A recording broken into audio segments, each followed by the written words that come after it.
جیسے کہ ایک دور تھا سارے مسلمان تھے، لیکن ایک وقت آیا جو مسلمان ہونے کے ساتھ ساتھ یا رسول اللہ یا حبیب اللہ کہتا تھا اسے مسلمان کہا جاتا۔ ایک دور وہ تھا کہ جہاں سارے کے سارے لوگ بہت سارے لوگ زکوٰۃ کا انکار کر بیٹھے، تو حضرت ابوبکر صدیق نے کہا کہ جو زکوٰۃ کا منکر ہے وہ مسلمان نہیں ہے۔ وہ سارے کام وہی کرتا تھا جو مسلمان کرتے ہیں، صرف زکوٰۃ کو نہیں مانتا تھا۔ تو حضرت ابوبکر صدیق نے کہا جو منکرین زکوٰۃ ہے وہ مسلمان نہیں۔ تو ہر دور میں ایک علامت تھی، ایک پہچان تھی، اور آج وہ علامت اور پہچان ہے کہ جو اہل سنت و جماعت ہے وہ مسلمان ہے، اور جو یہ کہتے ہیں کہ ہم صرف مسلمان ہیں اور کچھ نہیں جانتے وہ مسلمان نہیں ہے، وہ مسلمان ہے ہی نہیں۔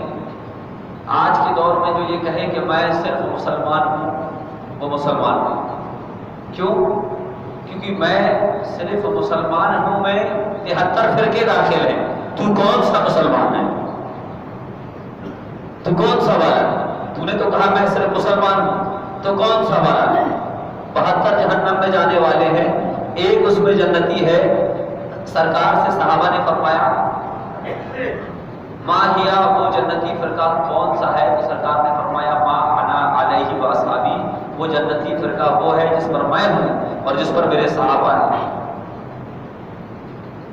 صحابہ کا رول کیا تھا؟ صحابہ کا کردار کیا تھا؟ وہ رسول پاک صلی اللہ علیہ وسلم کی کیسی تعظیم کرتے تھے؟ جن چیزوں سے رسول کی شان میں بہت معمولی سی بھی گستاخی ہو سکتی ہو، ادنا سی بھی گستاخی کا شائبہ بھی نظر آتا ہو، صحابہ کرام اس سے بہت دور رہتے تھے۔ اور آج ہم پورا بھر بھر کے گستاخی کرتے ہیں اور کہتے ہیں ہم صحابہ کے نقشے قدم پر ہیں، ہم صحابہ کو دادا فالو کرتے ہیں۔ تمہاری کتابوں سے، تمہاری گستاخانہ عبارتوں سے نہ جانے کتنی بڑی بڑی گستاخیاں نظر آتی ہیں، اور صحابہ کو دیکھو کہ انہوں نے کبھی بھی بال برابر بھی شان رسالت میں گستاخی نہیں کی۔ عزیزان ملت اسلامیہ، پتہ یہ چلا کہ آج اہل سنت و جماعت ہی ایک ایسا واحد فرقہ ہے کہ جس میں کہیں بھی نام و نشان نظر نہیں آتا توہین رسالت کا۔ تو یہی فرقہ اس بات کا ثبوت ہے کہ یہی فرقہ حقیقت میں صحابہ کے نقش قدم پر ہے، اور کوئی فرقہ صحابہ کے نقش قدم پر نہیں۔ عزیزان ملت اسلامیہ، رسول پاک صلی اللہ تعالیٰ علیہ وسلم آج ہم نے جس آیت مبارکہ کی تلاوت کی ہے اس میں ہم بتانا چاہتے ہیں کہ لوگ آپ کو بیوقوف بناتے ہیں، آپ بن جاتے ہیں۔ اللہ تبارک تعالیٰ فرماتا ہے عالم الغیب فلا یظہر علی غیبہ احدا، غیب کا جاننے والا یعنی اللہ اپنے غیب پر یا اپنے غیب کو کسی پر ظاہر نہیں کرتا۔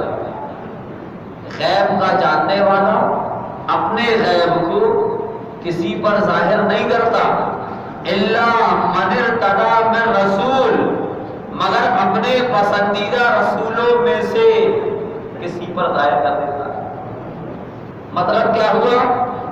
بالکل صاف سمجھ میں آ گیا کہ غیب کا جاننے والا اللہ ہے، وہ اپنے غیب پر ہر ایرے گہرے کو مطلع نہیں کرتا، اپنے غیب اپنا غیب ہر ایرے گہرے لچو گہرے پر مسلط نہیں کرتا، الا من ارتضی من رسول، مگر رسولوں میں سے جسے چاہتا ہے اسے غیب دے دیتا ہے۔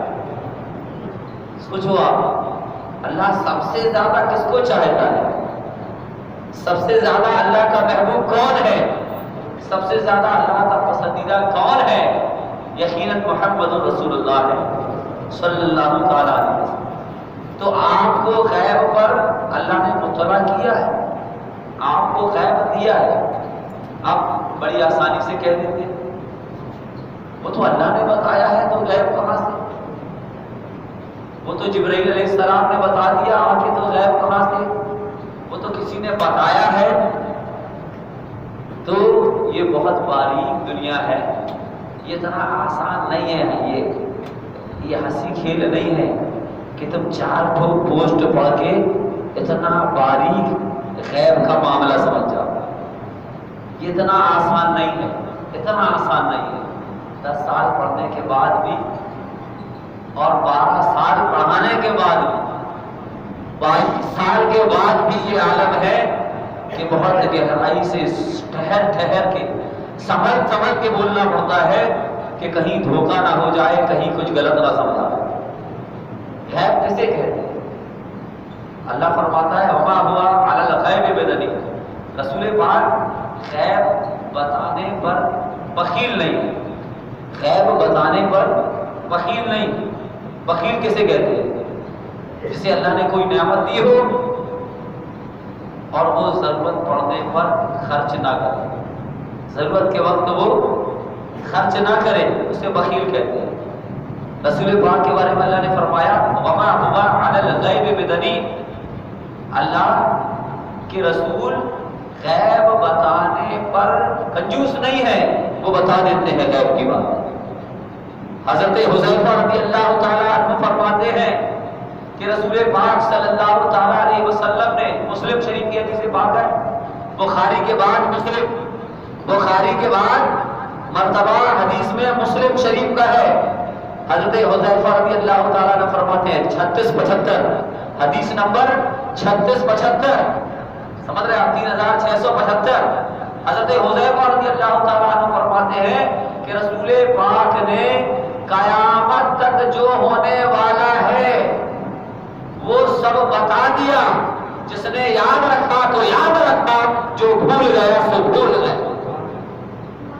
بتائیے اعلیٰ حضرت اسی کو تو بتاتے ہیں، اعلیٰ حضرت اسی حدیث کا تو ترجمہ کرتے ہیں کہ سر عرش پر ہے تیری نظر، دل فرش پر ہے تیری نظر، ملکوت ملک میں کوئی شے نہیں، وہ تو تجھ پہ آیا نہیں، کوئی ایسی چیز نہیں ہے ملکوت میں اور نہ ملک میں جو تجھے دکھتی نہ ہو۔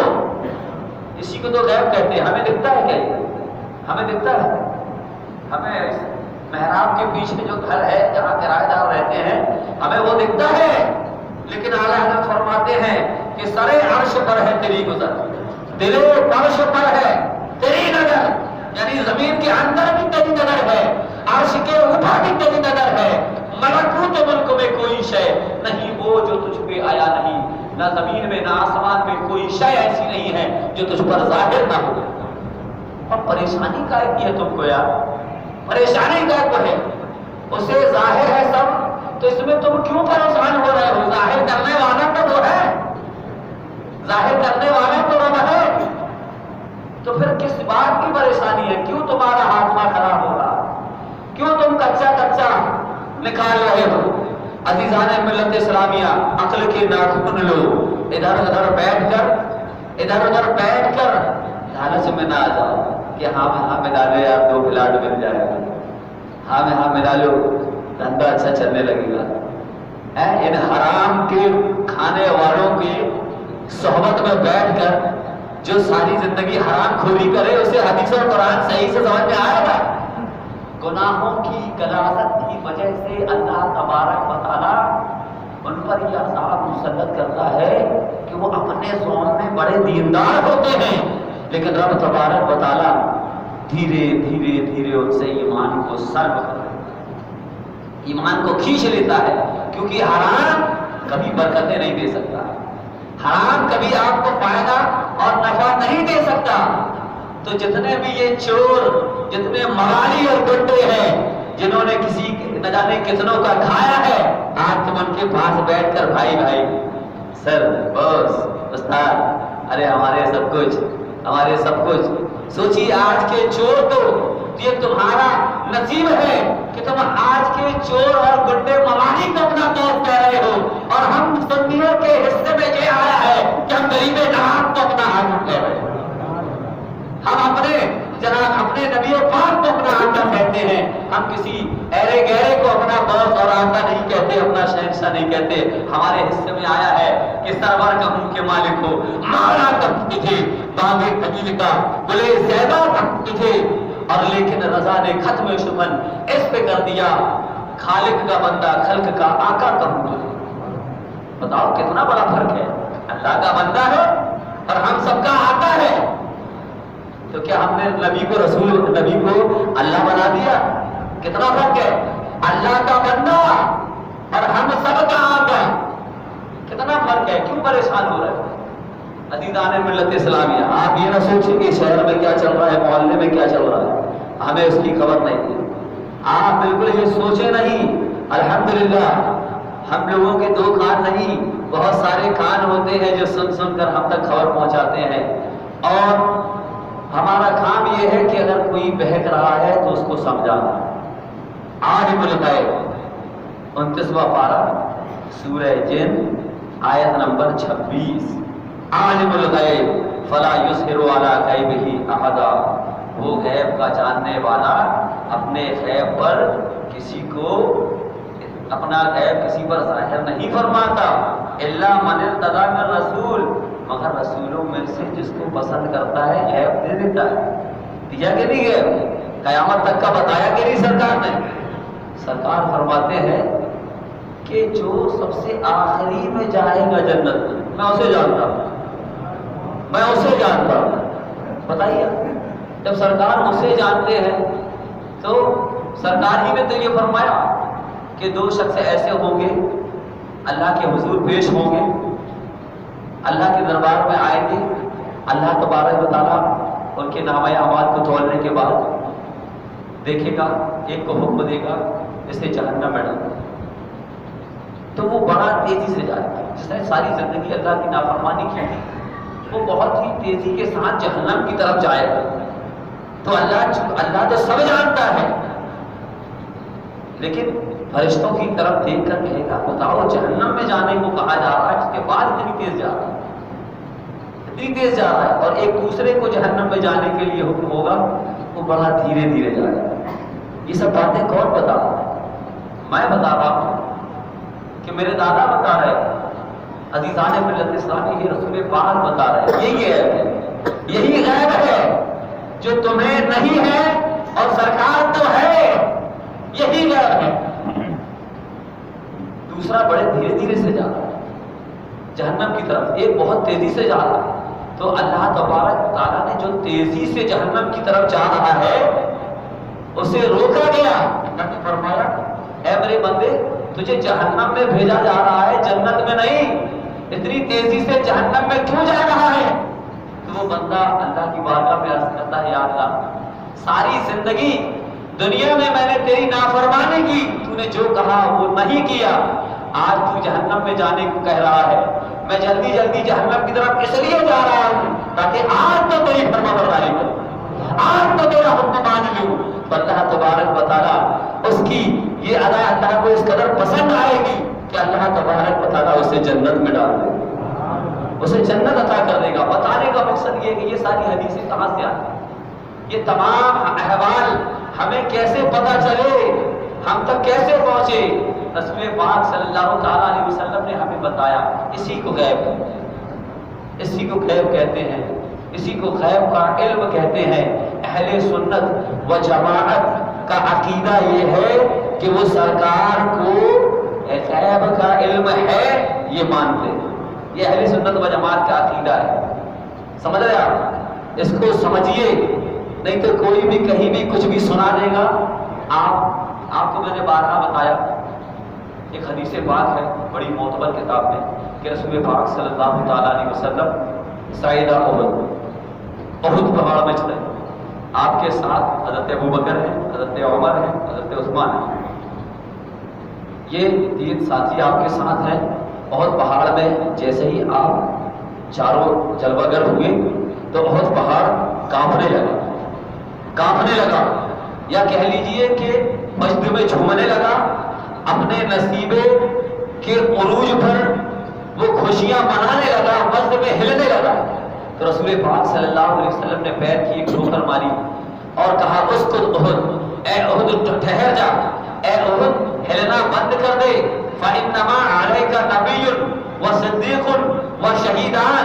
یہ اچانک پہاڑ میں چڑھے ہیں، اچانک ایک معاملہ ہوا کہ پہاڑ ہلنے لگا، فوراً رسول پاک فرماتے ہیں فإنما علیک نبی وصدیق وشہیدان، اے احد پہاڑ ہلنا بند کر دے، تجھے معلوم نہیں کہ تجھ پر ایک نبی ہے، ایک صدیق ہے اور 2 شہید سوار ہیں۔ اب آپ بتائیے کیا وہاں جبرائیل آ گئے تھے؟ وہاں جبرائیل آ گئے تھے، ایک معاملہ ہوا، 25 سال بعد اب حضرت عمر شہید ہوں گے، 26 سال بعد 30 سال بعد حضرت عثمان شہید ہوں گے، لیکن کتنے سال پہلے ایک واقعہ ہوا اور انہوں نے فوراً کہہ دیا پہاڑ سے، اب پہاڑ سے کہہ رہے ہیں، دیکھ رہے ہو آپ، پہاڑ سے کہہ رہے ہیں اے پہاڑ، اے احد فإنما علیک نبی وصدیق وشہیدان، اے پہاڑ کیا تجھے معلوم نہیں تجھ پر ایک نبی ہے، تجھ پر ایک صدیق ہے، تجھ پر 2 شہید ہیں۔ یعنی پہاڑ بھی نبی پاک کی باتوں کو سنتا اور سمجھتا ہے، اگر نبی چاہے لے تو ہو سکتا ہے۔ عزیزان ملت اسلامیہ، تو بتانے کا مقصد یہ ہے کہ رسول پاک صلی اللہ تعالیٰ علیہ وسلم کو اللہ تبارک و تعالیٰ نے غیب کا علم دیا، غیب کا علم دیا، یہ اہل سنت و جماعت کا عقیدہ۔ اب یہاں پر فرق دیکھو آپ، کتنا فرق ہے، اس کے بعد لوگ کہتے ہیں غیب کسے کہتے ہیں؟ شہباز بھائی غیب کسے کہتے ہیں؟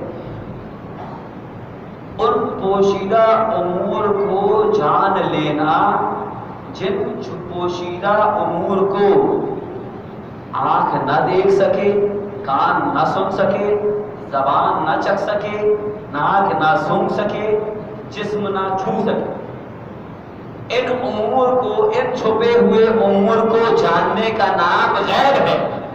غیب کا ڈیفینیشن سمجھ لیا، وہ چھپی ہوئی چیز جس کو 5 حواس، 5 سینس آرگن، 5 حواس جن کو محسوس نہ کر سکیں، دیکھ نہ سکیں، چھو نہ سکیں، چکھ نہ سکیں، ان تمام کو غیب کہا جاتا ہے۔ اللہ نے اسے کیا کہا ہے؟ غیب کہا ہے۔ اسی غیب کو نبی پاک صلی اللہ علیہ وسلم جان لیتے ہیں، ہم نہیں جانتے۔ دیکھیے اب غیب کیا ہے؟ اللہ غیب الغیب ہے، غیبوں کا غیب اللہ ہے، لیکن رسول پاک نے دیکھا کہ نہیں دیکھا؟ رسول پاک نے دیکھا کہ نہیں دیکھا؟ فرشتے ہم نہیں دیکھ سکتے، رسول پاک نے دیکھا کہ نہیں دیکھا؟ اور جن اور آخرت کی بہت ساری چیزیں، حوض کوثر، پل صراط، میزان عمل، حساب و کتاب کا وہ ماحول، وہ لواء الحمد، حمد کا جھنڈا، یہ تمام کی تمام آخرت کی چیزیں ہیں۔ یہ وہ چیزیں ہیں جو ہمارے حواس سے جن کو دیکھ نہیں سکتے، ہمارے حواس سے جن کو چھو نہیں سکتے، لیکن سرکار پاک صلی اللہ تعالیٰ علیہ وسلم نے انہیں دیکھا ہے۔ اور ان تمام کو کیا اللہ نے اپنا دیدار کروایا جو غیب الغیب ہے۔ غیبوں کا غیب کیا ہے؟ اللہ تبارک و تعالیٰ کا دیدار، اللہ تعالیٰ نے اپنا جلوہ اپنے محبوب کو دکھایا، جسے اعلیٰ حضرت فرماتے ہیں کہ اور کوئی غیب کیا تم سے نہا ہو بھلا، جگنا خدا بھی چھپا تم پہ کروڑوں۔ اور اب کون سا غیب بچا ہے جب اللہ نے اپنا دیدار ہی کرا دیا؟ عزیزان ملت اسلامیہ، تو آپ نے غیب سمجھ لیا، غیب کسے کہتے ہیں؟ آپ نے بخیل سمجھ لیا، بخیل کسے کہتے ہیں؟ کہ آپ کو کوئی نعمت ملی ہو اور ضرورت پڑنے پر آپ خرچ نہ کریں، آپ کو کوئی اللہ نے نعمت دولت دی ہے، ضرورت پڑنے پر آپ خرچ نہ کریں، تو ایسی صورت میں آپ بخیل ہیں۔ اور حضور کو فرمایا کہ اللہ تبارک تعالیٰ نے فرمایا کہ میرا محبوب غیب بتانے میں بخیل نہیں ہے، تو جتنا اس نے بتا دیا ہے وہ سارا کا سارا اگر نبی نہ بتاتے تو ہمیں معلوم نہ ہوتا۔ اور ایک بات تو یہ ہو گئی، دوسری بات یہ ہے کہ نبی کو اس سے اور بہت زیادہ معلوم ہے جو ہمیں نہیں بتایا۔ ایسا نہیں ہے کہ جتنا ہمیں بتایا اتنا ہی معلوم ہے۔ علماء فرماتے ہیں، دیکھیے علماء فرماتے ہیں کہ ایک چڑیا ہے، وہ سمندر میں گئی، سمندر میں اس نے اپنی چونچ میں پانی لیا، پانی بھرا جو منہ میں تھا تو ظاہر سی بات ہے وہ چڑیا کے پیٹ میں چلا جائے گا، لیکن جو چونچ کے اوپر تھوڑا بہت رہ جاتا ہے، جو تھوڑا بہت رہ جاتا ہے چڑیا کی چونچ میں، جب وہ اڑتی ہے تو چونچ کے اوپری حصے سے جو پانی کی بوند ٹپکتی ہے، یہ بوند پوری کائنات کا علم ہے، اور جو سمندر ہے وہ نبی پاک کا علم۔ بتائیے کیا حیثیت ہے تمہاری؟ اس کے بعد کہتے ہو بڑے بھائی ہیں، اس کے بعد کہتے ہو ہمارے بڑے بھائی ہیں، معاذ اللہ۔ بتائیے کتنا فرق ہے؟ اس چونچ سے گرنے والی پانی کی بوند پوری کائنات کی عقلیں ہیں، اور جو سمندر میں باقی مادہ پانی ہے وہ رسول پاک صلی اللہ تعالی علیہ وسلم کا علم ہے، بلکہ اس سمندر سے بھی زیادہ ہے۔ کیا ہے؟ کوئی ملاپ ہی نہیں ہے عزیزان ملت اسلامیہ۔ اب دیکھیے اللہ کا علم اور مصطفیٰ جان رحمت کا علم، دونوں علموں میں فرق دیکھو۔ وہ کہتے ہیں کہ یہ ملا ذرے ذرے کا علم اللہ کو، ارے یہ کہہ رہے ہیں کہ ذرے ذرے کا علم مصطفیٰ کو ہے، یہ تو شرک ہے۔ کس نے کہہ دیا؟ کس نے کہہ دیا یہ شرک ہے؟ جو یہ کہے کہ اللہ کو ذرے ذرے کا علم ہے وہ در حقیقت کافر ہے۔ نہیں سمجھے آپ؟ تھوڑا توجہ سے سنو آپ۔ جو یہ کہے کہ اللہ کو ذرے ذرے کا پتے پتے کا علم ہے وہ کافر ہو سکتا ہے۔ کیوں معلوم؟ کیونکہ اللہ کو ذرے ذرے اور پتے پتے کا علم نہیں ہے، اس سے بہت زیادہ ہے، اس سے بہت زیادہ ہے۔ ہم کیا کہتے ہیں؟ سرکار کو ذرے ذرے اور پتے پتے کا علم نہیں، اور اللہ کو اس سے بہت زیادہ۔ دیکھیے اس کو سمجھ گیا، اللہ کا علم گنا نہیں جا سکتا، رسول پاک کا علم گنا جا سکتا ہے، ٹھیک ہے؟ اب اگر ہم نے یہ کہا کہ اللہ کو ذرے ذرے کا علم ہے تو پوری دنیا کے ذرے اٹھاؤ، ان کو گنو، ایک وقت آئے گا گنتی پوری ہو جائے گی تو پتہ یہ چلا کہ اللہ کے علم کی حد ہے، جبکہ حکم کیا ہے؟ اللہ کے علم کی کوئی حد ہے ہی نہیں۔ جس نے حد بیان کر دیا اس نے اللہ کے علم کی لامحدودیت پر ایمان نہیں رکھا، جبکہ ہمارا عقیدہ سنیوں کا یہ ہے کہ اللہ کا علم لامحدود ہے، لامتناہی ہے، اس کی بالکل بھی انتہا نہیں ہے، کبھی بھی کوئی اس کی کانٹنگ کر نہیں سکتا۔ اور اب دیکھو نبی کا علم دیکھو، نبی کا علم کی حد ہے، نبی کے علم کی انتہا ہے، نبی کا علم محدود ہے، تو کیسے تم نے کہہ دیا کہ سنیوں نے نبی اور اللہ کے علم کو برابر کر دیا؟ کہاں برابری ہے؟ برابری ہے کیا؟ اللہ کا علم لامتناہی، نبی کا علم متناہی، اللہ کا علم لامحدود، نبی کا علم محدود، اللہ کے علم کی کوئی گنتی نہیں ہے، رسول پاک کا جتنا بھی علم ہو اس کی گنتی ہے، کتنا بڑا ہو۔ اب دوسرا بات، اللہ تبارک و تعالی کا علم ذاتی ہے، ذاتی ہے، اللہ کا علم خود بخود ہے، اور رسول پاک کا علم عطائی ہے، اللہ کے دینے سے ہے۔ تو کیوں کہہ رہے ہو کہ ہم نے اللہ اور رسول کو ملا دیا؟ نہیں ملایا بھائی، کتنا بڑا فرق ہے۔ وہاں خود بخود ہے، یہاں عطا سے ہے۔ یہ اور بات ہے کہ اس کی عطا ان پر اتنی ہوئی ہے کہ پوری کائنات ان کے علم کی وسعتوں کو پہنچ ہی نہیں سکتی ہے۔ وسعتیں دی ہے خدا نے، دامن محبوب کو خوب وسعت دی ہے، وہ اتنا چوڑا ہے کہ اس کی وسعت کو کوئی سمجھ نہیں سکتا۔ عزیزان ملت اسلامیہ، دو فرق۔ تیسرا فرق یہ ہے کہ اللہ تبارک و تعالی، اسی میں نے دو چار فرق بتا دیے۔ تیسرا فرق یہ ہے کہ اللہ تبارک و تعالی کا علم قدیم ہے، اللہ تبارک و تعالی کا علم قدیم ہے۔ قدیم اسے کہتے ہیں کہ جو ہمیشہ سے ہے اور ہمیشہ رہے گا۔ کیا رسول پاک کا علم قدیم ہے؟ کیا رسول پاک کا علم ہمیشہ سے ہے؟ جب رسول پاک کو اللہ تبارک و تعالی نے جب رسول پاک کے نور کو پیدا کیا ان کے بعد ہی سے تو ہوگا. تو رسول اللہ کا علم قدیم ہے، رسول پاک کا علم حادث ہے. حادث اسے کہتے ہیں جو پہلے نہ ہو بعد میں ہو. تو پھر کیسے کہہ دیا کہ ہم نے دونوں کو برابر کر دیا؟ دونوں کو برابر کر دیا کیسے کہہ دیا؟ اللہ کا علم قدیم ہے، رسول پاک کا علم حادث ہے.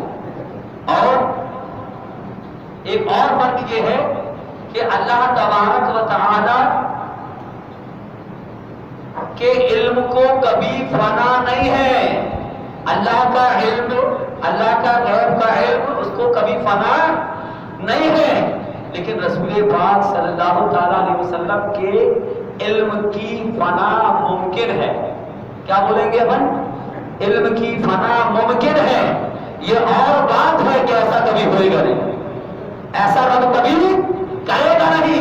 کیونکہ اس رب نے جب خضر علیہ السلام نے کہا، جب خضر علیہ السلام نے کہا یا اللہ میرے علم کو اور بڑھا دے، جب حضرت موسیٰ علیہ السلام نے کہا یا اللہ میرے علم کو اور بڑھا دے، تو اللہ تبارک و تعالیٰ نے موسیٰ علیہ السلام کو خضر علیہ السلام کے حوالے کر دیا اور اپنے محبوب سے کیا کہا؟ اے محبوب تو یہ کہہ رب زدنی علما، رب زدنی علما. اس طرح سے اپنے دامن رحمت میں اپنے محبوب کو لے کر اپنے محبوب کے علم کو اپنے ذریعے سے بڑھاتا گیا. اور یہ بڑھنا کبھی بند نہیں ہونے والا، علم کا بڑھنا کبھی بند ہونے والا نہیں ہے. کتنے فرق ہے، کس قدر فرق ہے. اللہ تبارک و تعالیٰ نے رسول پاک کو ما کان و ما یکون، جو ہو چکا جو ہوگا سب کا علم دے دیا. حضرت میاں فرماتے ہیں کہ جو ہو چکا ہے جو ہوگا حضور جانتے ہیں. عزیزان ملت اسلامیہ، تو اللہ تبارک و تعالیٰ فرماتا ہے کہ ما کانا و ما یکون کا ہم نے اپنے محبوب کو علم دے دیا. جو ہو چکا ہے آدم کے دور میں، عیسیٰ کے دور میں، موسیٰ کے دور میں، ابراہیم کے دور میں، جو ہو چکا ہے. اور اس سے پہلے جب آدم نہیں بنے تھے گارا بن رہا تھا، اور اس سے پہلے جب فرشتے گارے کی مٹی الگ الگ جگہ سے اٹھا رہے تھے، اور اس سے پہلے جب کچھ بھی نہیں بنا تھا، اللہ تبارک و تعالیٰ نے اپنے محبوب کو وہ سب بتا دیا. اور جو آگے ہوگا وہ سب بھی اللہ تبارک و تعالیٰ نے اپنے محبوب کو بتا دیا. یہ عقیدہ ہے. ہاں اب بات یہ ہوتی ہے کہ سب جنت میں چلے گئے، اب جنت میں پہنچ چکے ہیں، تو اب کیا ہوگا؟ اس کے بعد کا علم، اس کے بعد کی باتیں رسول پاک نے بتائی نہیں.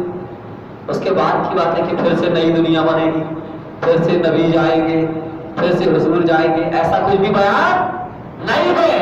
تو اب اس کے بعد جنت میں جانے کے بعد اب خاموشی ہے. تو اب ہمارا کیا کہنا، ہمارا عقیدہ کیا ہوگا کہ اب اس کے بعد کا ہم یہ بھی نہیں کہہ سکتے کہ حضور کو معلوم ہے، ہم یہ بھی نہیں کہہ سکتے کہ حضور کو نہیں معلوم ہے. سمجھ رہے بات کو؟ تو رسول پاک صلی اللہ تعالیٰ علیہ وسلم کے علم میں اور اللہ کے علم میں بہت فرق ہے. اللہ کا علم ذاتی ہے، حضور کا علم حادث ہے. اللہ کا علم لا فانی ہے، حضور کا علم فانی ہے. اللہ کا علم لا محدود ہے، حضور کا علم محدود ہے. اللہ کا علم قدیم ہے، حضور کا علم حادث ہے. اللہ تبارک و تعالیٰ نے اپنے محبوب کو جو علم دیا ہے اس کی انتہا ہے. اللہ تبارک و تعالیٰ کے علم کی کوئی انتہا نہیں. اتنے سارے فرق ہونے کے بعد اگر کوئی علم غیب پر اعتراض کرے کہ نبی کو غیب کا علم نہیں ہے تو اس کی عقل پر سوائے ماتم کرنے کے اور کوئی کام نہیں. سمجھ رہا ہے؟ اور یہ فرقے میں مت پڑھو، فرقوں میں پڑھنے والی بات نہیں ہے. یہ فرقوں میں پڑھنے والی بات نہیں، یہی اصل بات ہے، یہی اصل دین ہے، یہی اصل ایمان ہے. اور یہ ماننا ضروری ہے. اگر کوئی شخص رسول پاک کے بارے میں یہ نہ مانے کہ میں نہیں مانتا کہ رسول پاک کو غیب کا علم ہے، اگر کوئی یہ نہ مانے تو وہ قرآن کی کئی آیتوں کو نہیں مانتا. اور جو قرآن کے ایک حرف کو نہ مانے تو اس کا تو کام ختم ہو جائے گا.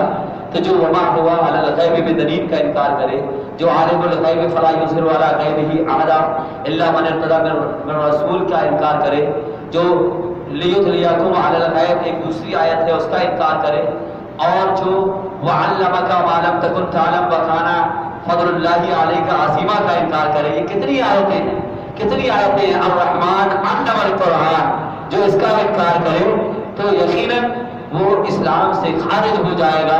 تو ہمیں یہ ماننا ہے کہ اللہ تبارک و تعالیٰ عالم الغیب ہے، لیکن اللہ تبارک و تعالیٰ نے اپنے محبوب کو بھی غیب کا علم دیا ہے، غیب کا علم دیا ہے۔